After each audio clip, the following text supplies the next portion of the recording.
Speaking Arabic का सबक नंबर 1। हमारे पास जो सबक है ना वो इसके मुतालिक है असलीबुन हादतुन फी शक्वा। असलीबुन हादतुन फी शक्वा माना सख सख उसलूब सुई मगत लशिखा का ना 13 दा मतलब है। नंबर 1 मन ली बिहादा शकी लदी लम यजल यतहर्रश बी वो तेरा साबिकोन इस बदबख्त का मेरी तरफ से बचाव करेगा, यानी मेरा बचाव इससे करेगा क्योंकि तो मुझे तंग कर रहे और दिमाग ख़राब कर रहे। दगा बदबख्त पर लसूख सम की तंगई में दिमाग में ख़राबई। वल्लाहि लन तमखबुन वन जिल्द का कद हक़क। अब ख़राब दिमाग दी ख़राब दी और तंग जड़े او د سرته لګي کنه چې کیدای شي د چمړه دي شي خرخ کړی وي ون جلد قد حق خارش لګیو الیس هناك من يوقف هذا عند حد کوئی نہیں کہ اس کی حد کے پاس ٹہرا دے فمازل یلوک عردی وانا ساکت میری عزت کیا کر رہے چابا رہے میری عزت کو چابانے کیا معنی میری بےزتی کر رہے اور میں خاموش رہتا ہوں څوک د سینې شي دا خپل حد سره ودري یو مخې زما عزت تاخته دی او زه ولا غلی یم الا فلتصغي لی یا ولدی بچی میری طرف سن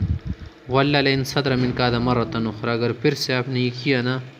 لسلخن جلد کا تمہاری چمڑی اتار دوں گا اے بچیا مشوما ځان خپو کا خا کبه د کار سوشو چمڑا دی واسما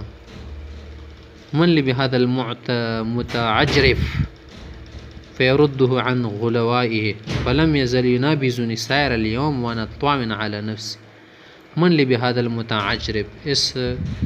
आवारा इंसान का कौन जो है इलाज करेगा कि इसको अपनी सरकशी से रोक दे। ये तो सारा दिन लगा हुआ है मेरी बेइज्जती वगैरह कर रहे तकलीफ़ दे रहे और मैं ख़ुद पर बर्दाश्त कर रहा हूँ। څوک شته چې دغه بد زړه انسان څه ده خپلې مستۍ نه ودرئ یو مخې راګیر ټوله ورځ مې توبهیي او زیروي مې او زه وله غلی یم بس سرو کلمو به مې برداشت کوم. ها انت ذا یا لکع اے رزیل اے ذلیل پی تکبرک و تجبرک تکبر غرور میں ہو اتظن ان لیس هناک من یردک و یردعک کیا کوئی ایسا تمہیں نہیں لگ رہا کہ تمہیں روک دے اتظن ان لیس هناک من یردک و یردعک ردع منا ہر پردا یلو ممکنہ کلا ہر پردا اے ذلیلہ تکبر کی اخطائی تا خیال دی سود سینی ششی ما بو ادرئی خلق بدی سم کی. نمبر 4 اما انا لهذا الواقع ان يرضع ويصدع یا معلم اے استاذ کیا اس کا وقت نہیں آیا کیا سامی نہیں آیا کہ اس ذلیل اور بے شرم کو روک دیا جائے. فلم یزل یشتمنی و یہیننی برابر لگوئے گالیاں دے رہے اور بےزتی کر رہے. دغ بے شرم د پر وخت نه دی راغلی چې دا منع کړی شي او سیده کړی شي یو مخیره لکه انزلي کې او بېزتي مې کوي. والله لئن عاودت هذا الإيذاء لألقنك لقن يلقن تلقين باب التفعيل ولقن اسم فاعل سیا منع کړی شي لألقنن د نون خو خپل شو کنه لألقن به د نون پکې څه شولو